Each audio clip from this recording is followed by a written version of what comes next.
Hello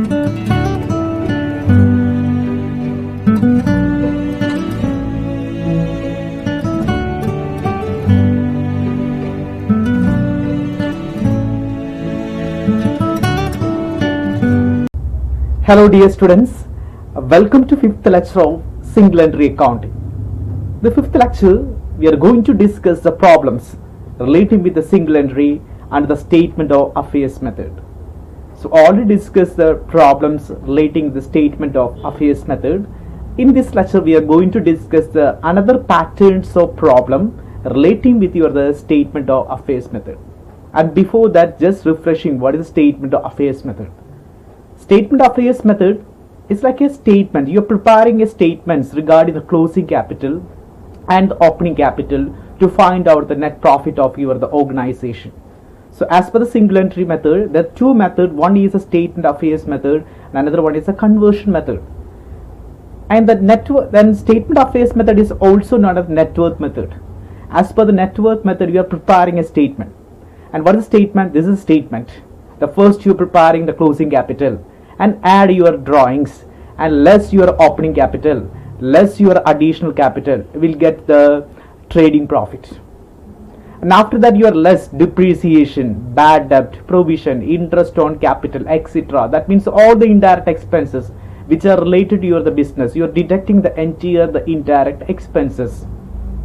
Okay, and after you are getting the net profit. This statement is known as the statement of affairs. ഇതാണ് statement അഫയേഴ്സിന്റെ format. നിങ്ങൾ first closing capital identify ചെയ്യുന്നു, drawings add ചെയ്യുന്നു, opening capital കുറയ്ക്കുന്നു, additional capitals കുറയ്ക്കുന്നു, will get the trading profit കിട്ടുന്നു. After that നിങ്ങൾ depreciations, bad ഡെപ്റ്റ്, provisions, that means all indirect expenses we are relating with your business are deducting. Finally we get the net profit. അതിനുശേഷം കിട്ടുന്നതാണ് net profit. ഇവിടെ ഏറ്റവും important closing capital, opening capital identification ആണ്. Okay, and the closing capital നമുക്ക് ആദ്യം opening capital കണ്ടുപിടിക്കും. Opening ബാലൻസുകൾ മാത്രം, asset സൈഡും ലയബിലിറ്റി സൈഡ്സ് തന്നിട്ടുള്ള അസറ്റ്സുകളുടെയും ലയബിലിറ്റീസിന്റെ ഓപ്പണിംഗ് ബാലൻസുകൾ മാത്രം എടുത്തുകൊണ്ട് നമുക്ക് എന്ത് ചെയ്യാൻ പറ്റും? ഓപ്പണിംഗ് ക്യാപിറ്റൽ കണ്ടുപിടിക്കാനായിട്ട് സാധിക്കും. അപ്പോൾ അവിടെ വരുന്ന ഷോർട്ടേജ്, ആ ഷോർട്ടേജ് ആയിരിക്കും നമ്മുടെ നോർമലി ഓപ്പണിംഗ് ക്യാപിറ്റൽ. അപ്പോൾ നമുക്ക് അഡ്ജസ്റ്റ്മെന്റ്സ് അവിടെ ചെയ്യേണ്ട ആവശ്യമില്ല. എല്ലാ ഫിഗേഴ്സും ഓപ്പണിംഗ് ബാലൻസിന്റെ കൺസിഡർ ചെയ്യണം. ഇനി ക്ലോസിംഗ് ക്യാപിറ്റൽ പ്രിപ്പറേഷനിലേക്ക് പോയി കഴിഞ്ഞാൽ കാണാൻ സാധിക്കും അവിടെ നമ്മൾ ഏറ്റവും കൂടുതൽ ശ്രദ്ധിക്കുക ക്ലോസിംഗ് ബാലൻസുകളാണ് ശ്രദ്ധിക്കുക. ഇതൊക്കെ ക്ലോസിംഗ് അല്ല, എല്ലാ അസറ്റുകളുടെയും ക്ലോസിംഗ് ബാലൻസുകൾ വെച്ചുകൊണ്ടാണ്, ക്ലോസിംഗ് ലയബിലിറ്റീസും വെച്ചുകൊണ്ടാണ്, അസറ്റുകളുടെയും ലയബിലിറ്റികളുടെയും ക്ലോസിംഗ് ബാലൻസ് വെച്ചുകൊണ്ടാണ് ക്ലോസിംഗ് ക്യാപിറ്റൽ ഐഡന്റിഫൈ ചെയ്യുക. അപ്പോൾ അവിടെ വരുന്ന ഡെഫിഷ്യൻസി, അതിനെയാണ് നമ്മൾ ക്ലോസിംഗ് ക്യാപിറ്റൽ ട്രീറ്റ് ചെയ്യുക. ഇവിടെ ശ്രദ്ധിക്കേണ്ട കാര്യം എന്ന് പറയുന്നത് ക്ലോസിംഗ് ഫിഗേഴ്സ് മാത്രം എടുക്കണം, അഡ്ജസ്റ്റ്മെന്റ്സ് ഇവിടെ ചെയ്യാൻ പാടില്ല. ചില നോർമലി ഫിക്സഡ് അസറ്റ്സും ലോങ് ടൈം ലയബിലിറ്റീസിലേക്ക് വരാറുണ്ട്. അത് ചില നമ്മൾ ക്യാരി ഫോർവേഡ് ചെയ്യുന്ന സിറ്റുവേഷൻസ് ഉണ്ടെങ്കിൽ ക്യാരി ഫോർവേഡ് ഇത് കാണിക്കണം. കാരണം ചിലപ്പോൾ അത് മുമ്പ് പറഞ്ഞിട്ടായിരിക്കും, പക്ഷേ ബാലൻസ് ഷീറ്റ് പറഞ്ഞിട്ടായിരിക്കും. ബാലൻസ് ഷീറ്റ് നമ്മൾ ക്യാരി ഫോർവേഡ് ചെയ്യാനായിട്ട് ശ്രമിക്കണം. Okay, these are the important elements regarding the statement of affairs method. The first important element is statement. This is a statement, and this is the preparation of the opening capital, and this is the preparation of the closing capital. ഇതാണ് നമ്മൾ അറിഞ്ഞിരിക്കേണ്ട കാര്യം. Okay, let us start the problem. This is the first problem. X commenced a business on 1st January 2016 with a capital of rupees 20,000. Soon thereafter, he bought furniture and fixtures rupees 4,000. On 1st July 2016, he borrowed rupees 10,000 from his brother at 12% per annum. 12% per annum. Interest not paid. Interest pay ചെയ്തിട്ടില്ല. Not yet ഇതുവരെ pay ചെയ്തിട്ടില്ല. And introduce a further capital, his own amounting rupees 3,000. Further capital introduce ചെയ്യുന്നുണ്ട്. And he withdraw rupees 600 at rupees 600 per month. Withdrawal ഉണ്ട്, drawings ഉണ്ട്. At end of each month of household expenses. On 31st December 2016, his position were as follows: cash in hand 400, cash at bank 5,200, sundry debtor 9,600, stock 10,000, bills receivable 3,200, and sundry creditors 1,000. Then owing rent, that means rent outstanding 300. ഇപ്പോൾ ഇത്രയും കാര്യങ്ങൾ closing എലമെന്റുകളായിട്ട് on 31st ഡിസംബറിൽ closing എലമെന്റ്സുകളായിട്ട് പറഞ്ഞിട്ടുള്ളതാണ്. Then furniture and fixtures depreciate by the 10%. Furniture depreciation സംഭവിക്കുന്നത് 10% ആണ്. As a time the profit or loss made by the Xന്റെ profit loss നമ്മൾ identify ചെയ്യാൻ പറഞ്ഞേക്കണം. അപ്പോൾ നമുക്കറിയാം ഇവിടെ നമുക്ക് സ്റ്റേറ്റ്മെന്റ് ഓഫ് ഇയേഴ്സ് ആണ് ക്രിയേറ്റ് ചെയ്യേണ്ടത്. കാരണം പ്രോഫിറ്റ് ലോസും കാണണമെങ്കിൽ നമുക്ക് സ്റ്റേറ്റ്മെന്റ് ഓഫ് ഇയേഴ്സ് ക്രിയേറ്റ് ചെയ്യണം. As a time the profit and loss ഇത് കാണണമെങ്കിൽ സ്റ്റേറ്റ്മെന്റ് ഓഫ് ഇയേഴ്സ് ആണ് നമ്മൾ പ്രിപ്പയർ ചെയ്യേണ്ടത്. സ്റ്റേറ്റ്മെന്റ് ഓഫ് അഫയേഴ്സ് പ്രിപ്പയർ ചെയ്യുമ്പോൾ നമ്മൾ ശ്രദ്ധിക്കേണ്ട കാര്യം, നമുക്ക് രണ്ട് ക്യാപിറ്റൽ വളരെയധികം ഇമ്പോർട്ടൻ്റ് ആണ്. ഒന്ന് ഓപ്പണിംഗ് ക്യാപിറ്റലും ഒന്ന് ക്ലോസിംഗ് ക്യാപിറ്റലും. ഇത് രണ്ടും ഉണ്ടെങ്കിൽ വളരെ പെട്ടെന്ന് സ്റ്റേറ്റ്മെന്റ്സ് ക്രിയേറ്റ് ചെയ്യാം. ഇല്ലെങ്കിൽ നമ്മൾ കണ്ടുപിടിക്കണം. ഇപ്പോൾ ഈ ക്വസ്റ്റ്യൻ നോക്കിക്കഴിഞ്ഞാൽ എക്സ് കമൻസ്ഡ് ബിസിനസ്. അപ്പോൾ ബിസിനസ് സ്റ്റാർട്ട് ചെയ്യുന്ന സമയത്ത് ദാറ്റ് മീൻസ് ക്യാപിറ്റൽ എത്രയുണ്ടെന്ന് പറയുന്നുണ്ട്. ദാറ്റ്സ് 20,000. അതിൻ്റെ അർത്ഥം നമുക്ക് ഓപ്പണിംഗ് ക്യാപിറ്റൽ തന്നിട്ടുണ്ട് 20,000. പക്ഷെ ക്ലോസിംഗ് ക്യാപിറ്റൽ നമുക്കിവിടെ തന്നിട്ടില്ല. ക്ലോസിംഗ് ഇൻഫോർമേഷൻസ് പറയുന്നുണ്ട്, ക്ലോസിംഗ് ബാലൻസ് ഷീറ്റ് ഇൻഫോർമേഷൻസ് പറയുന്നുണ്ട്, ക്ലോസിംഗ് ക്യാപിറ്റൽ തന്നിട്ടില്ല. അപ്പോൾ നമ്മൾ എന്ത് ചെയ്യണം? ക്ലോസിംഗ് ക്യാപിറ്റൽ ഫസ്റ്റ് നമ്മൾ ഐഡന്റിഫൈ ചെയ്യണം. അപ്പോൾ നമുക്കറിയാം ക്ലോസിംഗ് ക്യാപിറ്റൽ ഐഡന്റിഫൈ എന്ത് ചെയ്യുക? ക്ലോസിംഗ് ബാലൻസുകൾ നോക്കും. എല്ലാ ക്ലോസിംഗ് ബാലൻസുകളും നോക്കണം. അല്ല നമുക്കറിയാം നോർമലി നമ്മൾ ആ ലോജിക് ഉണ്ട്, ക്ലോസിംഗ് ബാലൻസുകളുടെ ബേസ് കൊണ്ടാണ് ക്ലോസിംഗ് ക്യാപിറ്റൽ കണ്ടുപിടിക്കുക. അപ്പോൾ അസറ്റുകളുടെ ക്ലോസിംഗ് ബാലൻസ്, ലയബിലിറ്റീസിന്റെ ക്ലോസിംഗ് ബാലൻസ്, ദെൻ അഡ്ജസ്റ്റ്മെന്റ്സ് ഒന്നും കൺസിഡർ ചെയ്യരുത്. ക്ലോസിംഗ് ഇയറിന്റെ ബാലൻസ് മാത്രം എടുക്കാൻ പോലുള്ള എന്തെങ്കിലും ഫോർവേഡ് ചെയ്യാനുള്ള എലമെന്റ്സ് ഉണ്ടെങ്കിൽ ഫോർവേഡ് ചെയ്തിരിക്കണം. അതാണ് ശ്രദ്ധിക്കേണ്ട കാര്യം. അപ്പോൾ ഇവിടെ നമുക്ക് ഇനി ക്ലോസിംഗ് ക്യാപിറ്റൽ കണ്ടുപിടിക്കാം. ക്ലോസിംഗ് ക്യാപിറ്റൽ കണ്ടുപിടിക്കുക ഇയർ സ്റ്റാർട്ട് ചെയ്യുന്നത് 1 ജനുവരി ആണ്, 31 ഡിസംബർ ആണ് ഇയർ എൻഡ് ചെയ്യുന്നത്. ആ സമയത്ത് ക്ലോസിംഗ് ബാലൻസുകൾ പറയുന്നുണ്ട്. അപ്പോൾ ഇത് വെച്ചുകൊണ്ട് നമുക്ക് ക്ലോസിംഗ് ബാലൻസ് കണ്ടുപിടിക്കാം. സോ ഫസ്റ്റ് ആയിട്ട് closing capital, closing capital preparation. So closing capital നമുക്ക് അസറ്റ് തന്നിരിക്കുന്ന അസറ്റുകൾ എടുക്കാം. Cash in hand 400, cash in hand 400, cash at bank 5,200, cash at bank 5,200, then sundry debtors 9,600, then stock 10,000, stock 10,000, then bills receivable 3,200, bills receivable 3,200. Okay, ഈ sundry ഇവിടെ തന്നല്ലോ. Sundry creditors 1,000, owing rent, that means rent outstanding, owing rent 300. നമുക്ക് liability ആണ്. അപ്പോൾ ഇത്രയും information തന്നിട്ടുണ്ട്. അപ്പോൾ ഇത് നമ്മൾ ഈ ക്ലോസിംഗ് ഇൻഫോർമേഷൻസ് മുഴുവൻ എഴുതി. എന്നിട്ട് ക്വസ്റ്റ്യനിലേക്ക് നോക്കണം. കാരണം ഏറ്റവും ഇമ്പോർട്ടൻറ്റ് ശ്രദ്ധിക്കുക, carry forward fixed asset and long time liability if it is necessary. എന്തെങ്കിലും ലയബിലിറ്റീസ് ഇവിടെ ക്വസ്റ്റ്യനിൽ വന്നിട്ടുണ്ടെങ്കിൽ അത് ഫോർവേഡ് ചെയ്യണം. ദാറ്റ് മീൻസ് എന്തെങ്കിലും അസറ്റുകളോ ലയബിലിറ്റീസോ ഈ ക്ലോസിംഗ് ബാലൻസിൽ പറയാണ്ട് കെടുക്കുന്നത് നമ്മൾ ഫോർവേഡ് ചെയ്യണം. ക്വസ്റ്റ്യൻ വായിച്ചു നോക്കി കാണാൻ സാധിക്കും. എക്സ് ബിസിനസ് സ്റ്റാർട്ട് ചെയ്തു.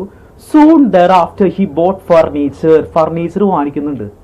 ഫർണിച്ചറിന്റെ വാല്യൂ 4,000. അപ്പോൾ ക്ലോസിംഗിൽ ഒരു അസറ്റ് വന്നിട്ടുണ്ട്, അത് ഫർണിച്ചറാണ്. പക്ഷെ ഫർണിച്ചർ ഇവിടെ കാണുന്നില്ല. അപ്പോൾ ശ്രദ്ധിക്കുക, അത് ആവശ്യമായിട്ട്, അതുകൊണ്ടാണ് അവർ പറയുന്നത് carry forward fixed asset and long time liability is necessary.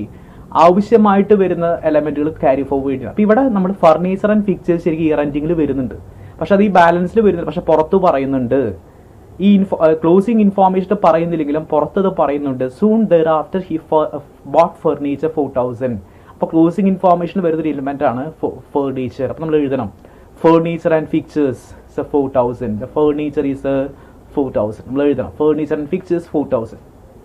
Okay, ഈ ഒരു എലമെന്റ് പറഞ്ഞു. On 1st July 2060 he borrowed ₹10,000 from his brother. 10,000 അതായത് ലോൺ ബോറോ ചെയ്യുന്നത്. ലോൺ ഫ്രം നമ്മൾ പറഞ്ഞു, loan from mister A, loan from brother. ഇവിടെ loan from ബ്രദറിന്റെ കയ്യിൽ നിന്ന് ലോൺ എടുക്കുന്നുണ്ട് 12% ഇൻട്രസ്റ്റിന്. ലോൺ എമൗണ്ട് പറയുന്നത് 10,000. അപ്പോൾ ലോൺ വരുന്നുണ്ട്. That means loan from is not a wife. ഇവിടെ വൈഫ് അല്ല, ബ്രദർ. ലോൺ ഫ്രം ബ്രദർ എത്രയാണ്? 10,000. ഇതും ഇവിടെ ഈ ഇൻഫോർമേഷനിൽ വന്നിട്ടില്ല. ഈ രണ്ട് ഇൻഫോർമേഷൻസും നമുക്ക് ബാലൻസ് ഷീറ്റിലേക്ക് ആവശ്യമായിട്ടുള്ള ഇൻഫോർമേഷൻസ് ആണ്. ഈ രണ്ട് ഇൻഫോർമേഷൻസ് ഈ ബാലൻസുകളുടെ കൂടെയല്ല പറഞ്ഞിട്ടുള്ള, പുറത്താണ് പറഞ്ഞിട്ടുള്ളത്. അപ്പോൾ നമ്മൾ ശ്രദ്ധിക്കണം, liabilities, fixed assets, long time liabilities forward ചെയ്യേണ്ടത് ഫോർവേഡ് ചെയ്തിരിക്കണം. ദാറ്റ് മീൻസ് ഇവിടെ പറയാണ്ട് പുറത്ത് പറഞ്ഞിട്ടുള്ള കാര്യങ്ങൾ ബാലൻസിലേക്ക് കൊണ്ടുവരണം. അതായത് ക്ലോസിംഗ് ബാലൻസ് കണ്ടുപിടിക്കാൻ കൊണ്ടുവരണം. ഈ രണ്ട് ഇൻഫോർമേഷൻസ് പുറത്താണ് പറഞ്ഞിട്ടുള്ളത്. അപ്പോൾ ഒന്ന് ഫർണിച്ചർ ആൻഡ് ഫിക്ചേഴ്സ് നമ്മൾ എഴുതി 4,000. Another one borrowed ₹10,000 from his brother. ബ്രദറിന്റെ കയ്യിൽ നിന്ന് ബോറോയിങ്സ് വരുന്നുണ്ട്. ഇവിടെ വൈഫ് അല്ല, ബ്രദറാണ്. Borrowing from that means loan from അല്ലെ, ബോറോഡ് എന്ന് പറഞ്ഞ ലോൺ ആണ്. ലോൺ വരുന്നുണ്ട്. ലോൺ ഫ്രം ബ്രദർ എത്രയാണ്? 10,000 അല്ലെ. ലോൺ ഫ്രം ബ്രദർ 10,000 നമ്മൾ എഴുതാം. Loan from brother 10,000.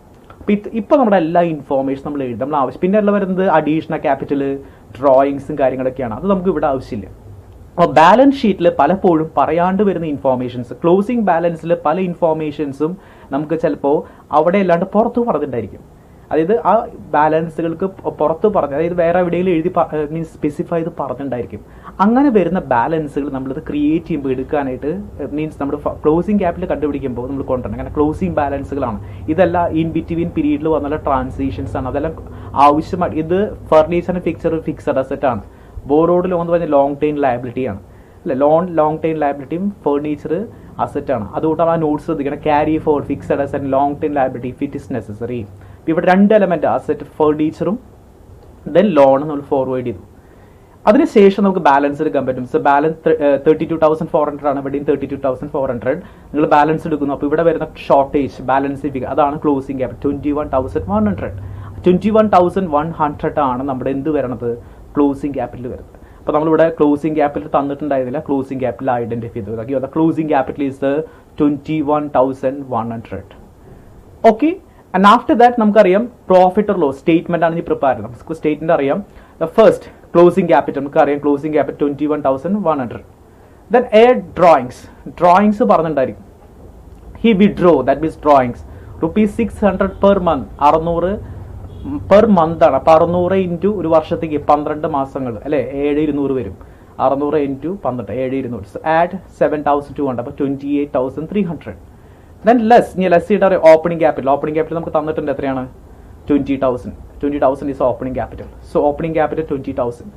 Then less additional capital ഉണ്ടെങ്കിൽ അഡീഷണൽ ക്യാപിറ്റൽ ഇവിടെ പറഞ്ഞിട്ടോ നോക്കാം. Introduce further capital ₹3,000. 3,000 additional capital ഇവിടെ വരുന്നുണ്ട്. 3,000 അഡീഷണൽ ക്യാപിറ്റൽ ഇവിടെ വന്നിട്ടുണ്ട്. അപ്പം അഡീഷണൽ ക്യാപിറ്റൽ ഉണ്ട്. എത്രയാണ് 3,000. ഇപ്പൊ രണ്ട് ലെസ് ചെയ്യണം. -23,000 ലെസ് ചെയ്യണം. അപ്പൊ 28,300 -23,000 23,000 5,300 ആണ് നമ്മുടെ ട്രേഡിംഗ് പ്രോഫിറ്റ്. 5,300 ആണ് നമ്മുടെ ട്രേഡിംഗ് പ്രോഫിറ്റ്. ഇനി നമുക്കറിയാം സ്റ്റേറ്റ്മെന്റ്സ് നമ്മൾ പറഞ്ഞിട്ടുണ്ട് അല്ലെ. എപ്പോഴും ഇനി ഇൻഡയറക്റ്റ് എക്സ്പെൻസ് ഡിപ്രീസിയേഷൻ ബാഡ് ഡെപ്റ്റ് പ്രൊവിഷൻസ് ഇൻട്രസ്റ്റ് എങ്ങനെ ഇൻഡയറക്റ്റ് എക്സ്പെൻസ് വന്നിട്ടുണ്ട് അതൊക്കെ നമ്മൾ ലെസ് ചെയ്യണം. അപ്പൊ ഇവിടെ ശ്രദ്ധിക്കേണ്ട കാര്യം നമുക്ക് എന്തൊക്കെയാണ് ഇൻഡയറക്റ്റ് എക്സ്പെൻസ് വന്നത്. ഒന്ന് ഫർണിച്ചറിന് ഡിപ്രീസിയേഷൻ വരുന്നുണ്ട്. ഫർണിച്ചർ ഡിപ്രീസിയേഷൻസ് വരുന്നുണ്ട്. ഓക്കെ, അത് നമ്മുടെ ഇൻഡയറക്റ്റ് എക്സ്പെൻസ് ആണ്. ഇനി അത് കൂടാണ്ട് ഇവിടെ വന്നിട്ടുള്ള എലമെന്റ് എന്ന് പറഞ്ഞാൽ ഔട്ട്സ്റ്റാൻഡിങ് ഇൻട്രസ്റ്റ് അടച്ചിട്ടില്ല. Interest not paid that means interest outstanding. Interest outstanding വരുന്നുണ്ട്. കാരണം അത് അടയ്ക്കാണ്ട് കിടക്കുന്നുണ്ട്. നോട്ട് പെയ്ഡ് എന്ന് പറഞ്ഞതിന്റെ അർത്ഥം ഇൻട്രസ്റ്റ് ഔട്ട്സ്റ്റാൻഡിങ്സ് ഉണ്ട്. ഔട്ട്സ്റ്റാൻഡിങ് ഇൻട്രസ്റ്റ് നമ്മൾ എപ്പോഴും എന്താ പറയുക ഇൻഡയറക്റ്റ് എക്സ്പെൻസ് ആണ് നമുക്ക് ഇവിടെ ശ്രദ്ധിക്കേണ്ടതായിട്ട്. ഈ രണ്ട് എലമെന്റ് ആണ് ഇവിടെ അഡീഷണൽ ആയിട്ട് വരുന്നത്. ഓക്കെ, അപ്പൊ ഒന്ന് ഫസ്റ്റ് ഡിപ്രീസിയേഷൻ നമുക്കറിയാം ഫർണിച്ചറിന്റെ ആണ്. ഫർണിച്ചറിന്റെ വാല്യൂ നമുക്കറിയാം. Furniture and fixtures 4,000 10%. So that means 400. ഇനി ഇൻട്രസ്റ്റ് ഔട്ട്സ്റ്റാൻഡിങ് 10,000 ആണ് നമ്മളെ സംബന്ധിച്ച് ലോണിന്റെ എമൗണ്ട്. എടുത്ത ലോണിന്റെ 10,000 അതിന്റെ 12% ഇൻട്രസ്റ്റ് വരുന്നത്. ശ്രദ്ധിക്കുക, അവിടെ ലോൺ എടുക്കുന്നത് ജൂലൈ മാസമാണ്. അപ്പൊ July, August, September, October, November, December 6 മാസത്തേക്കാണ് ഔട്ട്സ്റ്റാൻഡിങ് ഇൻട്രസ്റ്റ് വരുന്നത്. ശ്രദ്ധിക്കുക, അപ്പോൾ ഇവിടെ ലോൺ എടുത്ത ഡേറ്റ് ജൂലൈയിലാണ്. അപ്പോൾ 10,000 ഇൻട്രസ്റ്റ് നമുക്ക് കണ്ടുപിടിക്കാൻ പറ്റും ഇൻറ്റു 12/100. ദെൻ ഇൻറ്റു 6/12 കാരണം 6 മാസമേ വരുന്നുള്ളൂ. കാരണം ജൂലൈ തൊട്ട് ഇയർ എൻഡിങ് ഡിസംബർ വരെ July, August, September, October, November, December 6 മാസം വരുന്നത്. അപ്പോൾ ഇൻട്രസ്റ്റ് ഔട്ട്സ്റ്റാൻഡിങ് 6 മാസത്തേക്ക് ഉണ്ടാവുള്ളൂ. കാരണം ജൂലൈയിലാണ് ലോൺ സ്റ്റാർട്ട് ചെയ്യുന്നത്. അപ്പോൾ അത് കണ്ടുപിടിക്കാൻ പറ്റും നമുക്ക്. Interest outstanding 10,000 into 12/100. So 12 is the interest rate 12/100. Okay, then into 6/12 for the 6 month 6 മാസത്തേക്കാണ്. July തൊട്ട് ഡിസംബർ വരെ 6 മാസത്തേക്കാണ് അത് വരുന്നത്. അപ്പോൾ എമൗണ്ട് വരുന്നത് 600 ആണ്. അപ്പോൾ ഈ രണ്ട് ഇൻഡയറക്റ്റ് എക്സ്പെൻസുകൾ നമുക്ക് ഇവിടെ വരുന്നത്. അഡ്ജസ്റ്റ്മെന്റുകളൊക്കെ നമ്മൾ ഇവിടെയാണ് കാണിക്കേണ്ടത്. ഓൾ ഇൻഡയറക്റ്റ് എക്സ്പെൻസുകളൊക്കെ ഇവിടെയാണ് കാണിക്കുക. അപ്പോൾ 400ഉം 600 1,000 rupees മൈനസ് വരുന്നു. സോ 5,300 മൈനസ് 1,000 4,300 ആണ് നമ്മുടെ നെറ്റ് പ്രോഫിറ്റ് വരുന്നത്. കാരണം ട്രേഡ് പ്രോഫിറ്റ് 5,300 ആണ്. ലെസ് ചെയ്യേണ്ട ഐറ്റംസ് മൊത്തം 1,000 ആണ്. 400 ഡിപ്രീസിയേഷനും 600 ഇൻട്രസ്റ്റ് ഔട്ട്സ്റ്റാൻഡിങ്. അപ്പോൾ 4,300 ആണ് നമ്മുടെ statement of profit and loss. Okay, this is the first problem. That is a preparation of the statement of affairs, and after that identify the profit and loss. It's very important element. 2 items, 2 items അവിടെ ബാലൻസുകളുടെ പുറത്താണ് പറഞ്ഞത്. അതൊന്ന് ഫർണിച്ചറും മറ്റൊന്ന് ഇൻട്രസ്റ്റുമാണ്. അപ്പോൾ അത് നമ്മൾ consider ചെയ്യണം. Loan വരുന്നുണ്ട്. ലോണാണ് ബോറോഡ് ലോണുമാണ് ശ്രദ്ധിക്കേണ്ട കാര്യം. ലോൺ ഔട്ട്സ്റ്റാൻഡിങ്സും വരുന്നുണ്ട്. അപ്പോൾ ഔട്ട്സ്റ്റാൻഡിങ്സ് അവിടെ അഡ്ജസ്റ്റ് ചെയ്യേണ്ട ആവശ്യമില്ല. ഔട്ട്സ്റ്റാൻഡിങ് നമ്മൾ സെപ്പറേറ്റ് സ്റ്റേറ്റ്മെന്റ്സിൽ മാത്രമേ കാണിക്കുകയുള്ളൂ. അപ്പോൾ ഈ 2 കാര്യങ്ങളാണ് ശ്രദ്ധിക്കേണ്ടത്. അപ്പോൾ ആ പറയാത്ത കാര്യങ്ങൾ നമ്മൾ ബാലൻസ് ഷീറ്റിലേക്ക് എഴുതി കാണിച്ചിട്ടാണ് ക്ലോസിംഗ് ബാലൻസ് ഐഡന്റിഫൈ ചെയ്യുന്നത്. അപ്പോൾ ലോൺ ഫ്രം വൈഫ് എന്നാണ് എഴുതി പോയത്. ഇവിടെ ശരിക്കും ലോൺ ഫ്രം ബ്രദർ എന്നാണ് സ്പെസിഫൈ ചെയ്യുന്നത്. Loan from brother is loan from brother. Okay, this your the net profit. Okay, then second question. Panwar commenced business on 1st January 2006 with a capital of 10,000. Panwar business started 10,000, which he paid into the bank, opened that purpose. All the bank at the same date, he bought a stock valued rupees 6,500. Them stock in the value with 6,500 stock and furniture rupees 2,000. Furniture 2,000 cost. That same days, he kept his book on single entry basis. On 31st December 2016, stock was valued. Stock in a year ending the value is 8,300. 6,500 ഉണ്ടായിരുന്നു പക്ഷേ അതിന്റെ year ending ആയിട്ടുള്ള value 8,300 ആണ്. അപ്പോൾ ഇതിനെയാണ് importance വരാം. There were book debt. Book debt എന്ന് പറഞ്ഞാൽ is sundry debtors. There were the book debt amounting to rupees 3,400, of which rupees 200 represent the debt which were irrecoverable. There were the book debt amounting to rupees 3,400. Book debt 3,400 ആണ്. അതിൽ 200 രൂപ ഇറക്കോർഡ്, that means bad ഡെപ്റ്റ് വരുന്നുണ്ട്. 3,400 sundry debtors ആണ്, then 200 രൂപ bad ഡെപ്റ്റ് ആണ്. Then creditors amount to rupees 3,600. നമ്മുടെ creditors 3,600 ആണ്. And cash book showed the balance of rupees 1,650. Cash book കാണിക്കുന്ന ബാലൻസ് 1,650 ആണ്. But according to the passbook the balance at Panwar credit only 1,450. പക്ഷെ passbook cash ബുക്കിൽ 1,650 ഉണ്ടെങ്കിലും പൻവാറിന്റെ ക്രെഡിറ്റിൽ 1,450 വരുന്നുള്ളൂ. He having giving his son 200. അപ്പോൾ 200 രൂപ അദ്ദേഹം വിഡ്രോ ചെയ്തിട്ടുണ്ട്, ഒമിറ്റ് ചെയ്തിട്ടുണ്ട്. കാരണം വിഡ്രോ ചെയ്ത് എവിടെയോ something omit to enter his book. Then കാരണം അവിടെ ഒരു വിഡ്രോ മീൻസ് 1,650 രൂപയാണ് കാണിക്കുന്നത്. പക്ഷേ പൻവാർ അവിടെ 1,450 കാണിച്ചിട്ടുള്ളൂ. കാരണം അവിടെ ഇവിടെ ഒരു വിഡ്രോവൽസ് വന്നിട്ടുണ്ട്, 200 രൂപയുടെ വിഡ്രോവൽസ് വന്നിട്ടുണ്ട്. ദെൻ മീൻസ് ഒരു അഡീഷണൽ എലമെന്റ് അവിടെ ശ്രദ്ധിക്കേണ്ടതായിട്ട് വരും. Then Panwar withdraw rupees 1,800 from his business. Normal drawings 1,800. In addition he used rupees then again 500 rupeesന്റെ drawing worth rupees goods from his shop. അപ്പോൾ അതിനുശേഷം അഗെയിൻ വിഡ്രോവൽ ഉണ്ട്, 500ന്റെ സെപ്പറേറ്റ് വരുന്നുണ്ട്, 1,800ന്റെ വരുന്നുണ്ട്. He took rupees 1,000 loan from his wife. 1000 രൂപ വൈഫിന്റെ കയ്യിൽ നിന്ന് ലോണായിട്ട് എടുത്തിട്ടുണ്ട്. And prepare the statements of the പൻവാർ profit and loss in the business on the year ending 31st March. അപ്പം ഇത്രയും ഇൻഫോർമേഷൻസ് വെച്ചുകൊണ്ട് പൻവാറിന്റെ പ്രോഫിറ്റ് ലോസും കണ്ടുപിടിക്കാനാണ് പറഞ്ഞിട്ടുള്ളത്. പൻവാറിന്റെ ബിസിനസ് സ്റ്റാർട്ട് ചെയ്യുന്ന സമയത്ത് ഓപ്പണിംഗ് ക്യാപിറ്റൽ പറഞ്ഞിട്ടുണ്ട് 10,000 ആണ്. അപ്പോൾ ക്ലോസിംഗ് ക്യാപിറ്റലാണ് നമ്മൾ കണ്ടുപിടിക്കേണ്ടത്. ക്ലോസിംഗ് ക്യാപിറ്റൽ കണ്ടുപിടിക്കാനായിട്ട് ഇൻഫോർമേഷൻസ് ഒരുപാട് ഇൻഫോർമേഷൻസ് ഇതിൽ പറഞ്ഞിട്ടുണ്ട്. ദെൻ അപ്പോൾ ആ ഇൻഫോർമേഷൻസ് വെച്ചിട്ട് വേണം നമുക്ക് പ്രോബ്ലത്തിലേക്ക് സ്റ്റാർട്ട് ചെയ്യാൻ. ഓക്കെ, നമുക്ക് എന്തൊക്കെയാണ് ക്ലോസിംഗ് ഇവിടെ റിലേറ്റ് ചെയ്ത എലമെന്റ്സ് നമ്മൾ ആദ്യമേ ഐഡന്റിഫൈ ചെയ്യാനായിട്ട് ശ്രമിക്കുക. കാരണം ഇവിടെ പറഞ്ഞിട്ട കാര്യങ്ങൾ, കാരണം ഓപ്പണിംഗ് ബാലൻസ് ഉണ്ട് 10,000, ക്ലോസിംഗ് ബാലൻസ് കണ്ടുപിടിക്കണം. ക്ലോസിംഗ് ബാലൻസ് കണ്ടുപിടിക്കും നമുക്ക് എന്തൊക്കെ ക്ലോസിംഗ് ഫിഗേഴ്സുകളാണ് അവിടെ ആവശ്യമായിട്ട് വരുന്നത്. പൻവാർ ബിസിനസ് സ്റ്റാർട്ട് ചെയ്യുന്നത് 10,000 ആണ്. അതിനുശേഷം അതിൻ്റെ എലമെന്റ് ആണ് stock 6,500. Then furniture 2,000. He kept his book single entry. പക്ഷെ സ്റ്റോക്കിന് ഇയർ എൻഡിങ്ങത്തെ വാല്യൂ പറഞ്ഞിട്ട് 8,300 ആണ്. അപ്പോൾ 2 എലമെന്റ് സ്റ്റോക്കും ഫർണിച്ചറാണ് ഇയർ എൻഡിങ്ങിൽ വരുന്നത്. ഇയർ എൻഡിങ്ങിൽ വരുന്ന 2 അഡീഷണൽ ആയിട്ട് വരുന്ന അസറ്റുകൾ പറഞ്ഞ സ്റ്റോക്കും ഫർണിച്ചറാണ്. പക്ഷെ ഇവിടെ സ്റ്റോക്കിന് ഇയർ എൻഡിങ്ങിന്റെ വാല്യൂ ആണ് ശ്രദ്ധിക്കേണ്ടത്, 8,300 ആണ്. അപ്പോൾ നമ്മൾ സ്റ്റോക്കിന്റെ വാല്യൂ നമ്മൾ എഴുതുന്നത് 8,300. Then furniture 2,000 is A furniture 2,000 നമ്മൾ 2 എഴുതി. സ്റ്റോക്കും ഫർണിച്ചർ നമ്മൾ എഴുതി. കാരണം ഇവിടെ തന്നിട്ടുണ്ട് ഫർണിച്ചർ 2,000, സ്റ്റോക്ക് 6,500 ഉണ്ടായിരുന്നു. പക്ഷേ ഇയർ എൻഡിങ്ങിലത്തെ വാല്യൂ ആണ് ശ്രദ്ധിക്കേണ്ടത്, 8,300 ആണ്. അപ്പോൾ 8,300 നമ്മൾ എഴുതി. ദെൻ 2,000 ഫർണിച്ചർ എഴുതി. ഇനി നോക്കിക്കഴിഞ്ഞാൽ കാണാൻ ബുക്ക് ഡെപ്റ്റ് സൺട്രി ഡെപ്റ്റ് 3,400. സൺട്രി ഡെപ്റ്റ്, ബുക്ക് ഡെപ്റ്റിന്റെ അർത്ഥം സൺട്രി ഡെപ്റ്റർ ആണ്. സൺട്രി ഡെപ്റ്റേഴ്സ് 3,400 ആണ്. അപ്പോൾ സൺട്രി ഡെപ്റ്റേഴ്സ് നമുക്കറിയാം 3,400 ആണ്. സൺട്രി ഡെപ്റ്റേഴ്സ് 3,400 എഴുതി. ദെൻ നമ്മൾ ക്രെഡിറ്റേഴ്സ് എമൗണ്ട് ടു 3,600. ക്രെഡിറ്റേഴ്സിന്റെ വാല്യൂ 3,600 എഴുതി. 3,600 എഴുതി. And cash book showed the balance of rupees 1,650. But according to passbook he balance of the പൻവാർ ക്രെഡിറ്റ് ഓൺലി 1,450 ആണ്. അപ്പോൾ ക്യാഷ് ബുക്കിൽ നമുക്ക് 1,450 കാണിക്കും. ക്യാഷ് അറ്റ് ബാങ്ക് കാണിക്കാൻ പറ്റുന്നത് 1,450 ആണ്. കാരണം ഇവിടെ പറയുന്നത് ക്യാഷ് ബുക്കിന്റെ ബാലൻസ് 1,650 ആണ്. പക്ഷെ പൻവാറിന്റെ ക്രെഡിറ്റിൽ 1,450 രൂപ വന്നു. അപ്പോൾ 200 രൂപ ഇവിടെ withdraw he having giving his son rupees സണ്ണിന് കൊടുത്തേക്കാണ്. അപ്പോൾ വിഡ്രോ ചെയ്തിട്ട് സണ്ണിന് കൊടുത്തേക്കാണ്. മകനെ കൊടുത്തിട്ടുണ്ട്. അപ്പോൾ 200 രൂപ അവിടെ ഒരു വിഡ്രോവലാണ്. അപ്പോൾ നമുക്ക് ക്രെഡിറ്റ് വന്നിട്ടുള്ള എമൗണ്ട് 1550. ക്യാഷ് ആയിട്ട് നമുക്ക് കാണിക്കാൻ പറ്റേണ്ടത് 1450 ക്യാഷ് ആയിട്ട് നമുക്ക് കാണിക്കാനായിട്ട് സാധിക്കുക. ഓക്കെ, ദെൻ ഇനി എന്തൊക്കെ ഇൻഫോർമേഷൻസ് വന്നിട്ടുണ്ട് നോക്കാം. ഹാവിങ് പൻവാറിന്റെ പിന്നെ വിഡ്രോവലാണ്, അത് നമുക്ക് ഇവിടെ കാണിക്കേണ്ട ആവശ്യമില്ല. Yes, he took 1000 rupees loan from his wife. അപ്പോൾ ലോൺ ഫ്രം, നമുക്ക് ലോൺ ഫ്രം ലയബിലിറ്റി ആണ്. ലോൺ ടു എന്ന് പറഞ്ഞ അസറ്റാണ്, ലോൺ ഫ്രം എന്ന് പറഞ്ഞ ലയബിലിറ്റി ആണ് അല്ലേ. നോർമലി സംശയം നമ്മൾ ബദലിക്ക് നോക്കി, loan from is A liability ആണ്. ലോൺ ടു എന്ന് പറഞ്ഞ അസറ്റ്, അവിടെ ലോൺ ഫ്രം ആണ് ഇവിടെ പറയുന്നത് അല്ലെ. Loan, he took loan from his wife, വൈഫിന്റെ കയ്യിൽ നിന്ന് ലോൺ ഉണ്ട്. അപ്പോൾ ലോൺ ഇസ് എ ലയബിലിറ്റി ആണ്.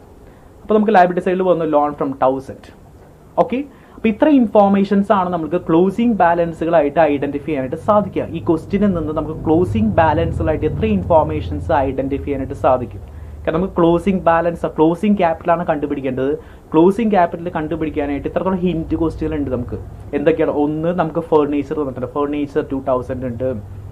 ദെൻ സ്റ്റോക്ക് മീൻസ് 6500, പക്ഷേ ഇയർ എൻഡിങ്ങിലത്തെ വാല്യൂ 8300, ക്ലോസിംഗ് 8300. ദെൻ ബുക്ക് ഡെപ്റ്റ് 3400, ബുക്ക് ഡെപ്റ്റ് 3400 ആണ്.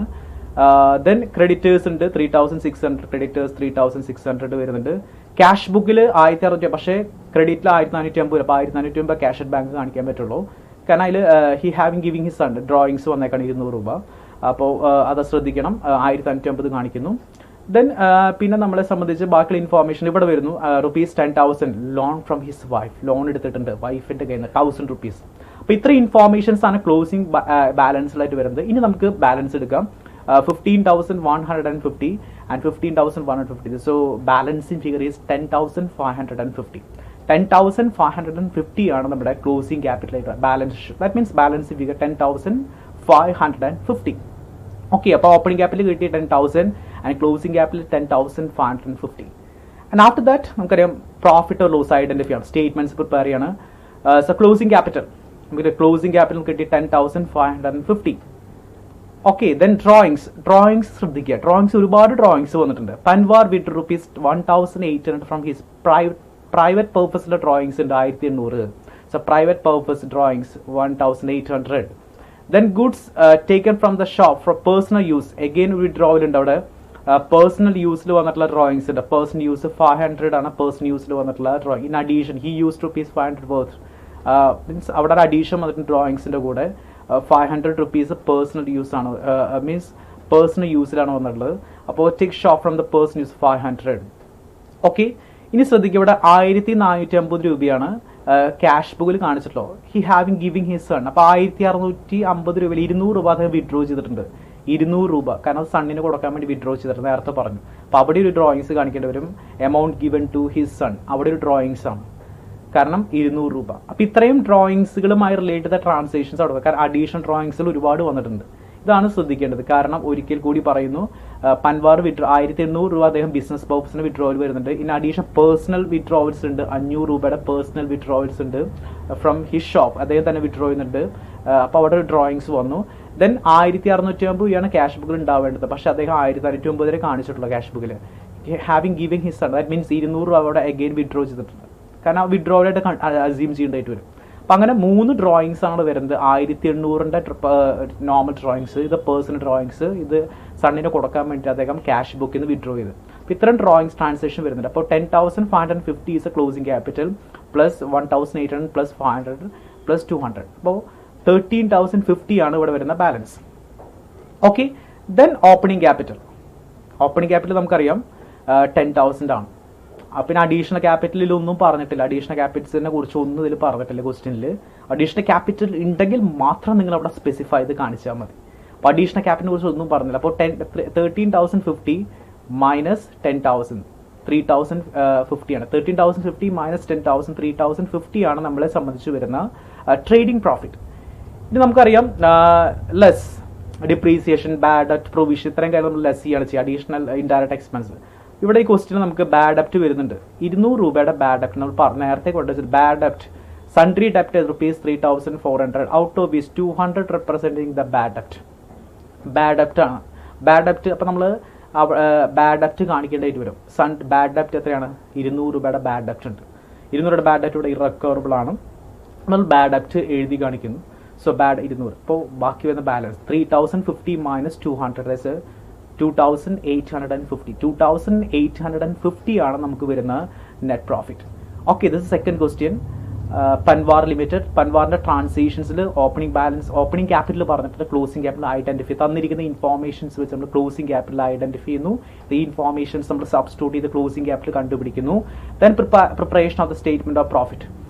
സ്റ്റേറ്റ്മെന്റ് ഓഫ് പ്രോഫിറ്റ് നമ്മൾ പ്രിപ്പയർ ചെയ്യുന്നു. പൻവാറിന്റെ പ്രോഫിറ്റ് ലോ അല്ല, പൻവാറിന്റെ പ്രോഫിറ്റ് ആൻഡ് ലോസ് അക്കൗണ്ട് ആണ് നമ്മളിവിടെ പ്രിപ്പയർ ചെയ്യുന്നത്. അപ്പോൾ പൻവാറിന്റെ പ്രോഫിറ്റ് ആൻഡ് ലോസ് അക്കൗണ്ട്സ് നമ്മളിവിടെ പ്രിപ്പയർ ചെയ്യണം. അപ്പോൾ ഇത്രയും ട്രാൻസാക്ഷൻസ് ആണ് പൻവാറിൽ വരുന്നത്. പൻവാറിന്റെ അക്കൗണ്ടിന്റെ പ്രിപ്പറേഷൻസ് ആണ് നമ്മളിവിടെ കാണാനായിട്ട് സാധിച്ചത്. Okay, this a third question. Mister A does not maintain the complete double entry book. കാരണം mister A double entry system maintain ചെയ്യുന്നില്ല. From details determine the profit and losses. ഇപ്പോൾ ഈ തന്നിരിക്കുന്ന ഡീറ്റെയിൽസ് വെച്ചിട്ട്, ഫോളോയിങ് ഡീറ്റെയിൽസ് വെച്ചിട്ട് നമ്മുടെ അടുത്ത് ഒരു പ്രോഫിറ്റ് ആൻഡ് ലോസും അതുപോലെ റിവൈസ്ഡ് സ്റ്റേറ്റ്മെന്റ് ഓഫ് ഫേസും ക്രിയേറ്റ് ചെയ്യാൻ പറഞ്ഞേക്കാണ്. ഇവിടെ പറഞ്ഞ് ശ്രദ്ധിക്കേണ്ട 10% ഡിപ്രീസിയേഷൻ ചാർട്ട് ഫേർണിച്ചർ ഉണ്ട്. Mister A has drawn 1000 rupees per month. Withdrawal ഉണ്ട്, ഡ്രോൺ ഡ്രോയിങ്സ് വരുന്നുണ്ട് per month. Then ₹2000 was invested by A in 2016. Additional capital വരുന്നത് 2000 was invested by mister A in 2016. അപ്പോൾ ഡിപ്രീസിയേഷൻ വരുന്നുണ്ട്, ഡ്രോയിങ്സ് വരുന്നുണ്ട്, then rupees invest additional capital വരുന്നുണ്ട്. Okay, ഇത്തരം കാര്യം തന്നിട്ടുണ്ട്. അപ്പോൾ ഇനി ഓപ്പണിംഗ് ബാലൻസും ക്ലോസിംഗ് ബാലൻസ് പറഞ്ഞേക്കാണ്. അപ്പോൾ ഓപ്പണിംഗ് ബാലൻസ് ഫിഗർ, സ്റ്റോക്കിന്റെ ഓപ്പണിംഗ് ബാലൻസുകൾ, ഡെപ്റ്റേഴ്സിന്റെ ഓപ്പണിംഗ് ബാലൻസ്, ക്യാഷിന്റെ ഓപ്പണിംഗ് ബാലൻസും ക്ലോസിംഗ് ബാലൻസും, ബാങ്കിന്റെ ഇവിടെ ഓപ്പണിംഗ്, ഇവിടെ ബാങ്ക് ഓവർ ഡ്രാഫ്റ്റ് ആണ്, അപ്പോൾ ലയബിലിറ്റി ആയിട്ട് മാറി. ബാങ്ക് ഇവിടെ അസറ്റ് ആണ്, പക്ഷേ ഓവർ ഡ്രാഫ്റ്റ് വന്ന ലയബിലിറ്റി ആണ്. ക്രെഡിറ്റേഴ്സിന്റെ, ഔട്ട്സ്റ്റാൻഡിങ്സിന്റെ, ഫേർണിച്ചറിന്റെ, ഇപ്പം ഇത്രയും കാര്യങ്ങളുടെ ക്ലോസിംഗും ഓപ്പണിംഗ് ബാലൻസിലും പറഞ്ഞിട്ടുണ്ട്. Okay, the bank balance rupees and 1st January 2016 as per the cash book, but the bank overdraft നമുക്കറിയാം ഇവിടെ 1000 രൂപ കറക്റ്റ് ആണ്. ബാങ്ക് ബാലൻസ് ഫസ്റ്റ് ക്യാഷ് ബുക്കിൽ ഉണ്ട് 10,000 rupees ഉണ്ട്, പക്ഷേ ഓവർ ഡ്രാഫ്റ്റ് ആണ് വരുന്നത്. ഇയർ എൻഡിങ് ആയപ്പോൾ അത് ഓവർ ഡ്രാഫ്റ്റിലേക്ക് എത്തി. എല്ലാം ഓവർ ഡ്രാഫ്റ്റ് ആണ്. ബാങ്ക് സ്റ്റേറ്റ്മെന്റ്സ് അത് കറക്റ്റ് ആണ്, കാരണം ഓപ്പണിംഗ് ബാലൻസ് ഉണ്ടായിരുന്നു, സ്റ്റോക്ക് ക്ലോസിംഗ് ആയപ്പോൾ അത് ഓവർ ഡ്രാഫ്റ്റ് ആയിട്ട് മാറി. ₹2000 ചെക്ക് ഡ്രോൺ ഇൻ ഡിസംബർ 2016. 2000 ഇവിടെ ചെക്ക് വിഡ്രോ ചെയ്തിട്ടുണ്ട്. But have not be encash, ഇതുവരെ എൻ ക്യാഷ് ചെയ്തിട്ടില്ല. അപ്പോൾ ഒരു ഔട്ട്സ്റ്റാൻഡിങ് അവിടെ കിടക്കുന്നുണ്ട്. ശ്രദ്ധിക്കുക, ഔട്ട്സ്റ്റാൻഡിങ് വിത്തിൻ ഇയർ, ആ വർഷം ഒരു ഔട്ട്സ്റ്റാൻഡിങ്സും കിടക്കുന്നുണ്ട്. കാരണം ഇതുവരെ വിഡ്രോ, അപ്പോൾ ഓവർ ഡ്രാഫ്റ്റ് ചെയ്യുന്നുണ്ട്, പക്ഷെ അവിടെ അതിൻ്റെ കൂടെ തന്നെ ഒരു ഔട്ട്സ്റ്റാൻഡിങ്സ് വരുന്നുണ്ട്. കാരണം വിഡ്രോ ചെയ്ത് ചെക്ക് ഇതുവരെ എൻ ക്യാഷ് ചെയ്തിട്ടില്ല, എൻ ക്യാഷ് ചെയ്തിട്ട് കിട്ടിയിട്ടില്ല. അപ്പോൾ അവിടെ ഔട്ട്സ്റ്റാൻഡിങ്സ് വന്നിട്ടുണ്ട്. ഓക്കെ, അപ്പം ഇത്രയും കാര്യം ക്വസ്റ്റിൽ പറഞ്ഞിട്ടില്ല. അപ്പോൾ മിസ്റ്റർ എയുടെ ട്രാൻസാക്ഷൻസ്, ഓപ്പണിംഗ് ട്രാൻസാക്ഷൻസും ക്ലോസിംഗ് ട്രാൻസാക്ഷൻസും ക്വസ്റ്റിൽ സ്പെസിഫൈ ചെയ്ത് പറഞ്ഞിട്ടുണ്ട്. അവർക്ക് ചാർജ് ചെയ്യുന്ന ഡിപ്രീസിയേഷൻ, ഫർണിച്ചർ എലമെന്റ്സുകൾ, ഫർണിച്ചർ വന്ന ഡിപ്രീസിയേഷൻസ്, ഡ്രോയിങ്സുകൾ, അഡീഷണൽ ക്യാപിറ്റലിംഗ് പറഞ്ഞിട്ടുണ്ട്. ഓവർ ഡ്രാഫ്റ്റുള്ള സിറ്റുവേഷൻസ് പറഞ്ഞത്. നമ്മുടെ അടുത്ത് സ്റ്റേറ്റ്മെന്റ് ഓഫ് പ്രോഫിറ്റ് ലോസ് കണ്ടുപിടിക്കാനാണ് പറഞ്ഞത്. Then revise statements of affairs prepare ചെയ്യാൻ പറഞ്ഞത്. അപ്പോൾ നമുക്ക് നോക്കിയാൽ കാണാൻ സാധിക്കും ഇവിടെ നമുക്ക് ഓപ്പണിംഗ് ക്യാപിറ്റലും ക്ലോസിംഗ് ക്യാപിറ്റലും തന്നിട്ടില്ല, ബാലൻസുകൾ പറഞ്ഞിട്ടുണ്ട്. അപ്പോൾ ഓപ്പണിംഗ് ക്യാപിറ്റലും ക്ലോസിംഗ് ക്യാപിറ്റലും നമ്മൾ കണ്ടുപിടിക്കണം. ഓക്കെ, അപ്പോൾ നമ്മൾ ഓപ്പണിംഗ് ക്യാപിറ്റലും ക്ലോസിംഗ് ക്യാപിറ്റലും കണ്ടുപിടിക്കാൻ പോവാണ്. അപ്പോൾ ഓപ്പണിംഗ് ക്യാപിറ്റലും ക്ലോസിംഗ് ക്യാപിറ്റലും കണ്ടുപിടിക്കും. ഓപ്പണിംഗ് ഫിഗേഴ്സ് വെച്ചിട്ടാണ് ഓപ്പണിംഗ് ക്യാപിറ്റൽ കണ്ടുപിടിക്കുന്നത്. Let's see the opening capital. Stock നമുക്കറിയാം, ഫസ്റ്റ് പ്രിപ്പയർ ചെയ്യുമ്പോൾ സ്റ്റോക്കാണ് ആദ്യം വരുന്നത്. അപ്പോൾ stock 40,000, then debtors 30,000, then cash 2,000, then bank 10,000, then creditors 15,000, outstandings 5,000, outstanding is a 5,000, furniture 3,000. അപ്പോൾ നമ്മൾ ക്ലോസിംഗ് ഫിഗേഴ്സ്, ഓപ്പണിംഗ് ഫിഗേഴ്സുകൾ എഴുതി. അപ്പോൾ ഓപ്പണിംഗ് ഫിഗേഴ്സുകൾ എടുത്ത് നമ്മൾ അതിൻ്റെ ഷോർട്ടേജ് എടുത്തു. ഷോർട്ടേജ് ബാലൻസ് ഇവിടെ 65,000 നമ്മുടെ ഓപ്പണിംഗ് ക്യാപിറ്റൽ. ഇനി ക്ലോസിംഗ് ക്യാപിറ്റൽ പ്രിപ്പറേഷൻസ് ആണ്. Closing stock 60,000, debtors 40,000, cash 1,000, bank is an overdraft എന്ന് പറഞ്ഞാൽ അത് കറന്റ് ലയബിലിറ്റി മീൻസ് ലയബിലിറ്റി സൈഡിലേക്ക് പോകും. അപ്പോൾ current liability bank overdraft is 5,000 is a current liability ആയിട്ട് മാറി. Okay, then creditors 25,000, then outstandings 8,000, then furniture 2,000, നമ്മൾ ഫിഗേഴ്സിൽ മുഴുവൻ എഴുതുന്നു. ദെൻ അതിൻ്റെ ബാലൻസ് എടുക്കുകയാണ്. ദെൻ ബാലൻസ് എടുത്ത് നമുക്ക് കാണാൻ സാധിക്കും 65,000 rupees തന്നെയാണ് നമുക്ക് ക്ലോസിംഗ് ക്യാപിറ്റൽ ആയിട്ട് വരുന്നത്. അപ്പോൾ ഓപ്പണിംഗ് ക്യാപിറ്റലും കണ്ടുപിടിച്ചു, ക്ലോസിംഗ് ക്യാപിറ്റലും കണ്ടുപിടിച്ചു. ഇനി നമുക്കറിയാം സ്റ്റേറ്റ്മെന്റ്സ് പ്രിപ്പയർ ചെയ്യണം. സ്റ്റേറ്റ്മെന്റ് പ്രിപ്പയർ ചെയ്യാൻ വേണ്ടി നമ്മൾ ആദ്യം ക്ലോസിംഗ് ക്യാപിറ്റൽ എടുത്തു 65,000. ഓക്കെ, ദെൻ ഡ്രോയിങ്സ് ഉണ്ടെങ്കിൽ നമ്മൾ പറഞ്ഞു ₹1,000 പെർ മന്ത് ഹാഡ് ഡ്രോയിങ്സ് വന്നിട്ടുണ്ട്. അപ്പോൾ 1000 ഇൻറ്റു 12, അപ്പോൾ 1000 ഇൻറ്റു 12,000 ആണ്. അപ്പോൾ 77,000 ആണ് ഇവിടെ വരുന്ന ടോട്ടൽ ഫിഗർ.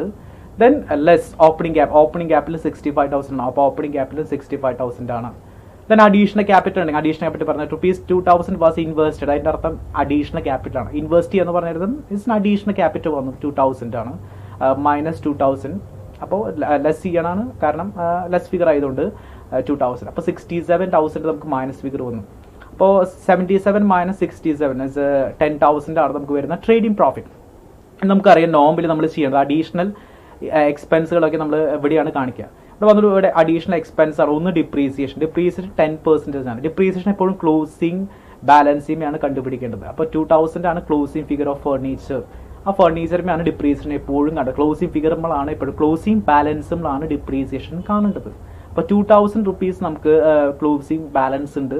അപ്പോൾ അതുമ്പോൾ 10%, 2,000 10%, 200 ആണ് ഡിപ്രീസിയേഷൻ. അപ്പോൾ ഡിപ്രീസിയേഷൻ കിട്ടി. ഇനി ശ്രദ്ധിക്കേണ്ട കാര്യം, ഇവിടെ ഒരു element cheque drawn ₹2,060, cheque drawn in December 2000 have not been encash. That means outstanding ഉണ്ട്. ഇതുവരെ നമുക്ക് അത് എൻ ക്യാഷ് ഇത് കിട്ടിയിട്ടില്ല, വിത്തിൻ ഇയർ കിട്ടിയിട്ടില്ല. അപ്പോൾ ഔട്ട്സ്റ്റാൻഡിങ്സ് അവിടെ എടുക്കുന്നുണ്ട്. കാരണം അവിടെ ഇതുവരെ നമ്മളെ സംബന്ധിച്ച് എന്താണ്, ചെക്ക് ഡ്രോൺ ചെയ്തിട്ടുണ്ട്, പക്ഷേ നമുക്ക് ഇതുവരെ കയ്യിലേക്ക് എമൗണ്ട് വന്നത്. അപ്പോൾ ചെക്ക് ഡ്രോൺ ചെക്ക് ഡ്രോൺ നമ്മൾ ഡ്രോൺ ചെയ്തിട്ടുണ്ട് in December 2016 have not be encash. ഇതുവരെ എൻ ക്യാഷ് ചെയ്തിട്ടില്ല. അപ്പോൾ എൻ ക്യാഷ് ഇത് കൊടുക്കണം. നമ്മൾ ഇതുവരെ have not been encash, കാരണം ഔട്ട്സ്റ്റാൻഡിങ് നമ്മൾ കൊടുക്കുകയാണ്. ചെക്ക് ഡ്രോൺ നമ്മൾ ഡ്രോൺ ചെയ്തിട്ടുണ്ട്, കാരണം എന്തോ ഒരു ആവശ്യം ചെക്ക് കൊടുക്കണം. ചെക്ക് നമ്മൾ ഡ്രോൺ ചെയ്തു, പക്ഷെ ഇതുവരെ പൈസ കൊടുത്തു തീർക്കാൻ നമുക്ക് സാധിച്ചിട്ടില്ല. അപ്പോൾ ആ ₹2,000 എന്ന് പറഞ്ഞാൽ ഔട്ട്സ്റ്റാൻഡിങ് ആണ്. So that means is a cheque issued but not be and cash. This is outstanding. നമുക്കറിയാം ഔട്ട്സ്റ്റാൻഡിങ് ഇൻട്രസ്റ്റ് എന്നൊക്കെ പറഞ്ഞാൽ ഔട്ട്സ്റ്റാൻഡിങ് എക്സ്പെൻസ് വന്നിട്ടുണ്ട് 2,000. അപ്പോൾ ആ 2,000 റുപ്പീസ് നമ്മുടെ ഔട്ട്സ്റ്റാൻഡിങ് എക്സ്പെൻസുകളാണ്. കാരണം നമ്മൾ സാധാരണഗതിയിൽ എന്താണ് ഓട്ടോമാറ്റിക്കലി ഇവിടെ കാണിക്കേണ്ടത്, നമ്മൾ കൊടുക്കേണ്ടതായിരുന്നു, ചെക്ക് ഇഷ്യൂ ഇത് കൊടുക്കേണ്ട, പക്ഷെ ഇതുവരെ കൊടുക്കാൻ പറ്റിയിട്ടില്ല നമുക്ക്. അപ്പോൾ അതൊരു ഔട്ട്സ്റ്റാൻഡിങ് എമൗണ്ട് ആണ്. അപ്പോൾ 2,000 റുപ്പീസ് നമുക്ക് ഔട്ട്സ്റ്റാൻഡിങ് എമൗണ്ട്സ് വന്നിട്ടുണ്ട്. അപ്പോൾ ഈ രണ്ട് എലമെന്റ് നമുക്ക് അഡീഷണൽ എക്സ്പെൻസുകളാണ്, ഇൻഡയറക്റ്റ് എക്സ്പെൻസുകൾ. ഒന്ന് ഡിപ്രീസിയേഷൻ നമ്മളെ സംബന്ധിച്ച് വരുന്നത് 10% ആണ്. അപ്പോൾ ക്ലോസിംഗ് ബാലൻസ് ഡിപ്രീസിയേഷൻ കണ്ടു, 10% കണ്ടു, 200 വന്നു. ദെൻ അതുപോലെ അഡീഷണൽ ആയിട്ട് വരുന്ന ഒരു അഡ്ജസ്റ്റ്മെന്റ് ആണ്, ചെക്ക് ഡ്രോൺ ചെയ്തു പക്ഷേ ക്യാഷ് കൊടുക്കാനായിട്ട് നമുക്ക് സാധിച്ചിട്ടില്ല. അപ്പോൾ അത് നമ്മുടെ ഔട്ട്സ്റ്റാൻഡിങ് ആയിട്ട് ട്രീറ്റ് ചെയ്തു 2,000. അപ്പോൾ രണ്ട് എലമെന്റ് കുറയ്ക്കണം, 2,200 കുറയ്ക്കണം. അപ്പോൾ 10,000 മൈനസ് 2,200 7,800 ആണ് നമ്മുടെ നെറ്റ് പ്രോഫിറ്റ്. 7,800 ആണ് നമ്മളെ സംബന്ധിച്ച് നെറ്റ് പ്രോഫിറ്റ് ആയിട്ട് വരണത്. അപ്പോൾ നമുക്ക് ഓപ്പണിംഗ് ക്യാപിറ്റൽ കിട്ടി, ക്ലോസിംഗ് ക്യാപിറ്റൽ കിട്ടി, നെറ്റ് പ്രോഫിറ്റ് കിട്ടി. നമ്മൾ ക്വസ്റ്റിൽ ചോദിച്ചാൽ പ്രിപ്പയർ ദ റിവൈസ് സ്റ്റേറ്റ്മെന്റ്സ്. ഇനി റിവൈസ് സ്റ്റേറ്റ്മെന്റ്സ് പ്രിപ്പയർ ചെയ്യാൻ പറഞ്ഞേക്കാം. അപ്പോൾ റിവൈസ് സ്റ്റേറ്റ്മെന്റ്സ് പ്രിപ്പയർ ചെയ്യുമ്പോൾ നമുക്കറിയാം എപ്പോഴും ക്ലോസിംഗ് ബാലൻസുകൾ വെച്ചുകൊണ്ട് മാത്രമേ പ്രിപ്പയർ ചെയ്യേണ്ട ആവശ്യമുള്ളൂ. നമ്മൾ പ്രോബ്ലത്തിന് മുമ്പ് ചെയ്തിട്ടുണ്ട്, റിവൈസ് സ്റ്റേറ്റ്മെന്റ്സ് പ്രിപ്പയർ ചെയ്യുമ്പോൾ എപ്പോഴും ക്ലോസിംഗ് ബാലൻസുകൾ വെച്ചുകൊണ്ട് മാത്രമേ നമ്മൾ പ്രിപ്പയർ ചെയ്യേണ്ടിട്ടുള്ള ആവശ്യമുള്ളൂ. അപ്പോൾ നമ്മൾ ക്ലോസിംഗ് ബാലൻസുകൾ ഓൾറെഡി പ്രിപ്പയർ ചെയ്ത് വെച്ചിട്ടുണ്ട്. ഈ ക്ലോസിംഗ് ബാലൻസിലേക്ക് നോക്കിയാൽ മതി. ഇപ്പോൾ റിവൈസ് സ്റ്റേറ്റ്മെന്റ്സ് പ്രിപ്പയർ ചെയ്യുമ്പോൾ സോ നമുക്കറിയാം സ്റ്റോക്ക് 60,000 ആണ്. സ്റ്റോക്ക് നമുക്ക് 60,000 ആണ്. ക്ലോസിംഗ് ബാലൻസ് മാത്രം നോക്കി, ഡെപ്റ്റേഴ്സ് 40,000 തന്നെയാണ്. ദെൻ ക്യാഷ് 1,000 ആണ്, ക്യാഷ് 1,000 ആണ്. ദെൻ ഫർണിച്ചർ 2,000 ആയിരുന്നു. 2,000 ശ്രദ്ധിക്കുക, ഡിപ്രീസിയേഷൻ കുറയ്ക്കണം. ഡിപ്രീസിയേഷൻ വന്നിട്ടുണ്ട്, കാരണം ഫൈനൽ സ്റ്റേറ്റ്മെന്റ് ആണ്. അപ്പോൾ അവിടെ ഡിപ്രീസിയേഷൻ കുറച്ച് ചെയ്തണം. 2,000 മൈനസ് 200 1,800 ആണ് നമ്മുടെ ഫർണിച്ചറിന്റെ വരുന്ന വാല്യൂ. അപ്പോൾ ഇവിടെ ഫർണിച്ചറിന് മാത്രമേ ചേഞ്ച് വരുന്നുള്ളൂ. അപ്പോൾ ഈ സൈഡ് നമ്മൾ ഇത്രയും കാര്യങ്ങൾ വരുന്നു. ഇനി ലയബിലിറ്റി സൈഡിലേക്ക് പോയി നമുക്ക് കാണാൻ സാധിക്കും. ഒന്ന് ക്രെഡിറ്റേഴ്സ് 25,000. ദെൻ ഔട്ട്സ്റ്റാൻഡിംഗ് എക്സ്പെൻസ് 8,000 വരുന്നുണ്ട്. 8,000. ഇനി ബാങ്ക് ഓർഡർ 5,000. ആ 5,000 ശ്രദ്ധിക്കുക, നമ്മൾ cheque issued but not yet encash. അപ്പോൾ ആ എലമെന്റ് ആഡ് ചെയ്യണം, കാരണം ഒരു ഔട്ട്സ്റ്റാൻഡിംഗ് ഓവർഡ്രാഫ്റ്റ് ഔട്ട്സ്റ്റാൻഡിംഗ് നമുക്ക് എടുക്കുന്നുണ്ട്, അതിന് കൊടുക്കാനാണ്. ഇപ്പോൾ ശ്രദ്ധിക്കേണ്ട കാര്യം 5,000 ആയിരുന്നു നമ്മുടെ ഓവർഡ്രാഫ്റ്റ് എമൗണ്ട്. ശരിയാണ്, 5,000 ആയിരുന്നു. അതുമ്പോൾ നമുക്കൊരു cheque issued but not encash 2,000. അപ്പോൾ അതുകൂടെ ആഡ് ചെയ്യണം. അപ്പോൾ 7,000 ആണ് വരാം. കാരണം നമുക്കത് ക്വസ്റ്റിൽ പറഞ്ഞിട്ടുണ്ടായിരുന്നു, ഇവിടെ ചെക്ക് ഡ്രോൺ ദാറ്റ്സ് ഓവർഡ്രാഫ്റ്റിന്റെ ഭാഗം cheque drawn but have not be encashed. അപ്പോൾ അത് നമ്മളിവിടെ ആഡ് ചെയ്യണം. അപ്പോൾ 7,000 ആണ് നമുക്ക് വരുന്ന ടോട്ടൽ ഫിഗർ. ഇനി നമുക്ക് ഓപ്പണിംഗ് ക്യാപിറ്റൽ വെച്ചിട്ടാണ് നമ്മുടെ ബാക്കി ക്യാപിറ്റലിന്റെ കാൽക്കുലേഷൻസ് വരാം. ശ്രദ്ധിക്കുക, അത് ഓർമ്മയിലുണ്ടായിരിക്കണം. പിന്നെ ക്ലോസിംഗ് ക്യാപിറ്റൽ ബേസ് ചെയ്യേണ്ടത് ഓപ്പണിംഗ് ക്യാപിറ്റലുമാണ് ഇവിടുത്തെ ക്യാപിറ്റലിന്റെ ട്രാൻസാക്ഷൻസ് കാൽക്കുലേറ്റ്. ഓപ്പണിംഗ് ക്യാപിറ്റൽ എത്രയാണ്? 65,000. So opening capital 65,000. Add net profit is 7,800. Then add additional capital എത്രയാണ്? 2,000. So additional capital is 2,000. Final statements, revise statements വരുമ്പോൾ നമ്മൾ സാധാരണ ഒരു ബാലൻസ് ഷീറ്റ് ആണ് പ്രിപ്പയർ ചെയ്യുന്നത്. ഒരു ബാലൻസ് ഷീറ്റിന്റെ ഫോമാറ്റ് ആണ് നമുക്ക് എപ്പോഴും നമുക്കിവിടെ ഓർമ്മയിൽ വരുന്നത്. ആ ബാലൻസ് ഷീറ്റിന്റെ ഫോമാറ്റ് ആണ് കാര്യങ്ങൾ നമ്മളിവിടെ പ്രിപ്പയർ ചെയ്ത് കൊണ്ടുവരുന്നത്. അപ്പോൾ നമുക്ക് എന്തും കുറിച്ചിട്ട് പറഞ്ഞുകൊള്ളട്ടെ, നമുക്ക് ഫൈനൽ റിവൈസ്ഡ് സ്റ്റേറ്റ്മെന്റ്സ് പ്രിപ്പയർ ചെയ്യുമ്പോൾ ഒരു ബാലൻസ് ഷീറ്റ് ആണെന്ന് ഓർമ്മയുണ്ടായിരിക്കണം.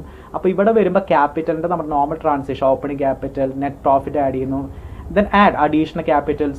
Additional capital ഉണ്ട്, എത്രയാണ്? 2,000 rupees additional capital ഉണ്ടായിരുന്നു, നമ്മൾ ആഡ് ചെയ്തു. Then less drawings ഉണ്ട്, നമുക്കറിയാം 12,000 drawings ഉണ്ട്, 12,000 drawings ഉണ്ട്, ഇത് നമ്മൾ കുറയ്ക്കുന്നു. അപ്പം അങ്ങനെ വരുന്ന ബാലൻസ് ആണ് 62,800. ഇനി നിങ്ങൾ ബാലൻസ് എടുത്ത് രണ്ട് സൈഡ് ഈക്വൽ ആയിരിക്കും. ഈക്വൽ ആണെങ്കിൽ നിങ്ങളുടെ പ്രോബ്ലം കറക്റ്റ് ആണ്. അത് നോക്കിയിരിക്കാനായിട്ട് 1,02,800 ഇസ് 1,02,800. ഇവിടെ ബാലൻസ് വരുന്നത് രണ്ടിൻ്റെയും 1,02,800 ആയിരിക്കും, രണ്ട് സൈഡും വന്നിട്ടുണ്ടായിരിക്കുക. അപ്പോൾ ഇതാണ് റിവൈസ്ഡ് ഫൈനൽ സ്റ്റേറ്റ്മെന്റ്സ് പറഞ്ഞ റിവൈസ്ഡ് ബാലൻസ് ഷീറ്റ് ആണ്. അപ്പോൾ നമ്മൾ ഇവിടെ ഒരു ഫൈനൽ ബാലൻസ് ഷീറ്റ് ആണ് പ്രിപ്പയർ ചെയ്യുക. നമുക്ക് ബാലൻസ് ഷീറ്റ് നമ്മൾ പഠിച്ചിട്ടുണ്ട്, ഇവിടെ സോൾ ട്രേഡറിന്റെ ബാലൻസ് ഷീറ്റ് നമ്മൾ പഠിച്ചിട്ടുണ്ട്. അതേ രീതിയിൽ തന്നെയാണ് ഇവിടെയും പ്രിപ്പറേഷൻ ഓഫ് ഫൈനൽ സ്റ്റേറ്റ്മെന്റ്സ് ചെയ്യുന്നത്. അപ്പോൾ അഡ്ജസ്റ്റ്മെന്റ്സുകൾ നമുക്കൊരിക്കലും ഈ ബാലൻസുകൾ പ്രിപ്പയർ ചെയ്യുന്ന സമയത്ത് അഡ്ജസ്റ്റ്മെന്റുകളൊന്നും നമ്മളിവിടെ കൺസിഡർ ചെയ്യുന്നില്ല. ഓപ്പണിംഗ് ക്യാപിറ്റൽ കാണുമ്പോഴും ക്ലോസിംഗ് ക്യാപിറ്റൽ കാണുമ്പോഴും നമ്മൾ ഒരിക്കലും ഒരു അഡ്ജസ്റ്റ്മെന്റ് കൺസിഡർ ചെയ്യുന്നില്ല. പക്ഷേ റിവൈസ്ഡ് സ്റ്റേറ്റ്മെന്റ്സ് ഉണ്ടാക്കും, ഫൈനൽ ബാലൻസ് ഷീറ്റ് ഉണ്ടാക്കും, നമുക്ക് എന്തൊക്കെ അഡ്ജസ്റ്റ്മെന്റ്സ് വന്നിട്ടുണ്ട് അഡ്ജസ്റ്റ്മെന്റ്സുകൾ ഇവിടേക്ക് കൊണ്ടുവരാനായിട്ട് നമ്മൾ ആ അഡ്ജസ്റ്റ് ഫൈനൽ ഫിഗർ ആണ് നമ്മൾ റിവൈസ്ഡ് ഫൈനൽ സ്റ്റേറ്റ്മെന്റ്സിൽ എഴുതേണ്ടത്. ഇവിടെ ഡിപ്രീസിയേഷൻ ആണ് ഒരു വരുന്ന ഒരു അഡ്ജസ്റ്റ്മെന്റ്. ആ ഡിപ്രീസിയേഷൻ നമ്മളിവിടെ കുറച്ച് എഴുതുന്നുണ്ട്, 2,000 നമ്മൾ കുറച്ച് എഴുതുന്നു. ദെൻ നമുക്ക് നല്ല ഒരു അഡീഷണൽ എക്സ്പെൻസ് നമുക്കറിയാം, cheque issued but not in cash. അപ്പോൾ നമ്മളത് ഔട്ട്സ്റ്റാൻഡിങ്സ് ആണ് ഓവർ ഡ്രാഫ്റ്റിൻ്റെ കൂടെ ആഡ് ചെയ്ത് 7,000 ആക്കി മാറ്റി എഴുതുന്നു.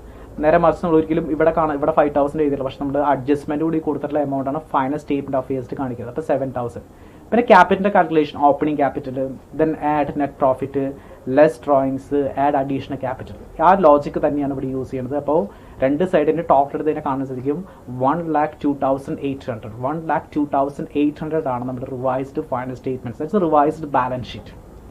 Okay, so let me conclude. This lecture is purely related to how to prepare the problems relating with the statement of affairs method.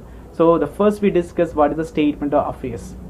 The statement of affairs is one of the important method for the calculation of the single entry, and here preparing the statements, the closing capital, opening capital, and after that the find out the opening capital and closing capital, the rules for the opening capital and the closing capital.